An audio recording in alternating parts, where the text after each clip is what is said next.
Man, you know that terrible feeling of waiting for your turn during a slow, sloggy combat encounter? It's the worst part of any role-playing game like Dungeons & Dragons. So, we're gonna break down these 7 main problems, the 7 deadly sins of D&D combat, if you will, and their simple solutions so you can turn your slow combat into a go combat. Oh, that's bad. Because I'm Bob, this is where we learn how to have more fun playing RPGs together, and I can't wait for some freaking leaves to come out. Like, it's too sunny to be doing this. I need shade. Combat slogger number 1, your battlefield might be trash. Ah yes, a flat, featureless plain with nothing for the heroes or monsters to interact with. Sure, this parking lot of a battlefield is easy for the GM and players because there's nothing extra to keep track of besides the monsters. And this can even be helpful for beginners or anyone playing a game where both monsters and player characters have so many cool built-in abilities that their stat blocks and character sheets look crazier than my tax forms as a small online business with multiple streams of income. But trust me, it is easier than you think to spice up the battlefield without it getting too complicated. And for the tightest example of this solution that can easily apply to any RPG, like I freaking dare you to comment how this could not apply to your game of choice, we turn to Crown and Skull Volume 2 for a single, beautiful D12 table of battlefield features. Pillars, 1d6 pillars or tall, narrow obstacles such as trees or statues are scattered here, offering cover or possible knockover tactics. High and low. This battlefield is broken into 2 distinct areas, high and low, with a difficult rift between. One mass, a single huge object is at the center here. A boulder, structure, statue, tree, or machine that forces combat into a ring around it. And 12 total elegant battlefield designs. Okay, minus the first one, which is just the parking lot fight, because it does have its time and place. Oh, did you hear it? People get mad if I don't leave in a clip of the train. Combat drag number 2. A very basic one, but always worth mentioning. Not thinking ahead. As a player, you just gotta be thinking about what you're gonna do before your turn. And you too, Game Master. Yes, you get a little more wiggle room time here because you're probably handling several creatures or several different kinds of creatures too. But when in doubt, as a player or GM, you're hesitating, the clock is ticking, you can't think. So don't think. Just use your most basic attack and get out of the way, and now start planning your big optimal move for the next round. If you chose to watch this video, it's because you believe, like I do, that it's more optimal, aka more fun, to keep combat flowing than to shut it down. Like this video if you agree. Okay, combat combo breaker number 3, and you might not like this one, I'm warning you. It's the 5-foot grid, man. And look, I'm not anti-battle map, theater of mind only. No, we're about to speed through 4 other kinds of mapping, starting with a bigger grid that still lets you keep 9 out of 10 popular RPG positioning tactics. But bigger grid is inherently faster. Think about it. If you used an even tinier grid, only 2.5 feet, to mark a creature's position even more precisely than usual, you'd suddenly have 4 times as many squares and exponentially more positions and paths to choose from on every turn. And as we just went over in number 2, more options to think about equals slower turns. So mathematically, bigger grid equals fewer options equals faster turns. And heck, it's almost like I planned ahead.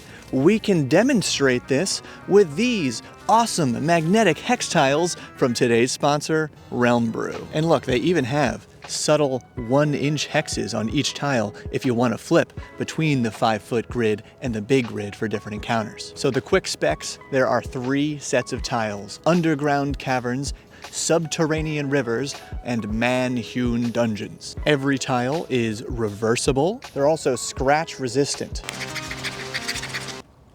nothing.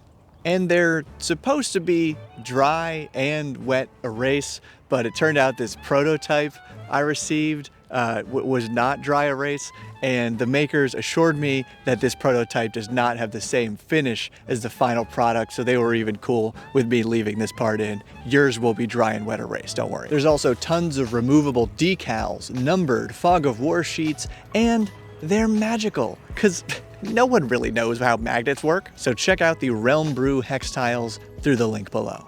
Okay, now no kidding, this particular big grid mapping tool exactly fits the movement and distant rules that tens of thousands of RPG groups are already having fun using to play Shadowdark and its predecessors like Index Card RPG and more. But you can stick with squares and speed things up just by expanding them into 10-foot squares or bigger. So close means melee, about 5 feet, and for this grid, it means being able to hit anything in the same tile as you without moving. Next, near means short range, or about 30 feet, so you can move one tile and still attack, or use thrown weapons or short range spells. Then double near is a term I kinda can't stand, so I call it mid-range. It's about 60 feet, 2 tiles, 2 moves, 1 dash, you get it. And far is basically 3 or more moves, and it's only effective for far range weapons and spells. So within that melee tile,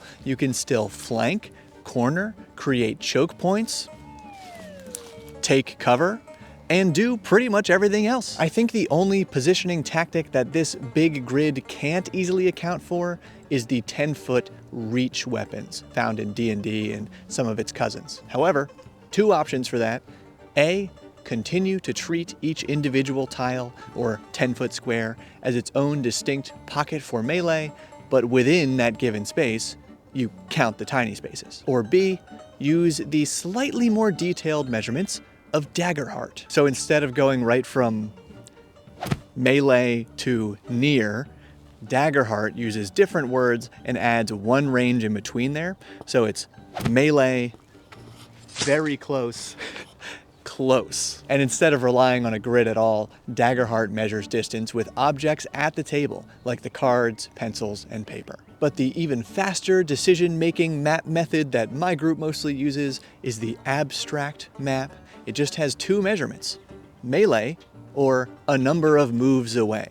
Very simple. And then there's zones. Break your battlefield not into a grid per se, but any polygons based on chunks for movement and accounting for types of elevation, terrain, and other interesting battlefield features like we mentioned earlier. Okay, that was a long one. This is not.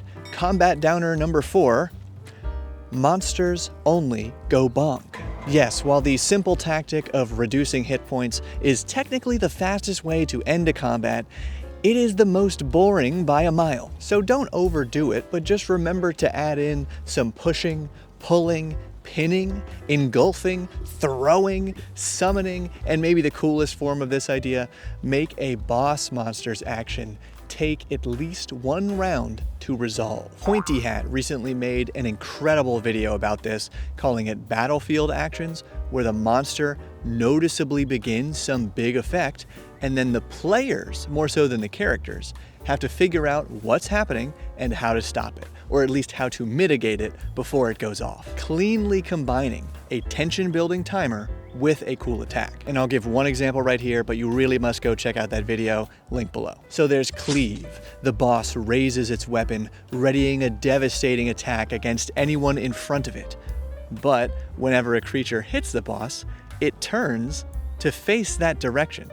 So it's about steering this incoming wave of damage, or if you can, fleeing away from it. Oh, but that's right, you can't really flee in D&D, because just like Pointy Hat said in that video, and like I've said before, and will keep saying because it's true, opportunity attacks are bringing your D&D combat to a literal standstill. Yeah, number 5, this penalty for movement.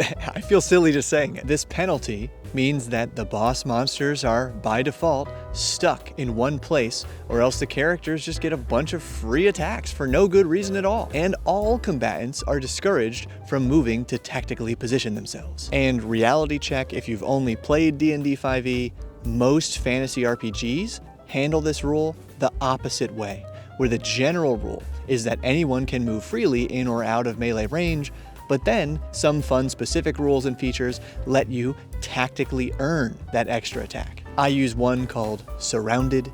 If a target moves away from 3 or more foes, then half of them, round down, can make an extra attack.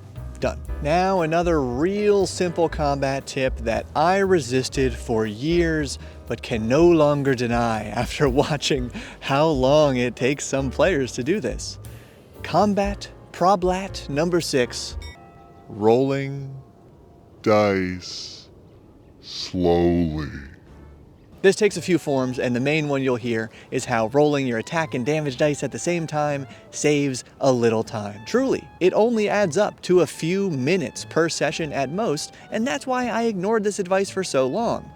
But eventually, I came to realize that when those few added minutes are specifically clogging up the flow of combat, it really brings down the energy. And there's almost never a good reason to roll your attack, then wait, then roll your damage. So just do it all together. But two less conventional forms of this advice include not rolling monster damage at all, as in just using static damage or static plus or minus 1d4 to keep it interesting, and not rolling initiative, which can mean just going around the table or using static initiative like 10 plus dex, using 11 for all monsters, or drawing cards for initiative, or using no initiative at all, see Daggerheart. Actually, I've already got a whole other video about like a dozen different initiative methods from different games, several of which are faster than the default of D&D 5e.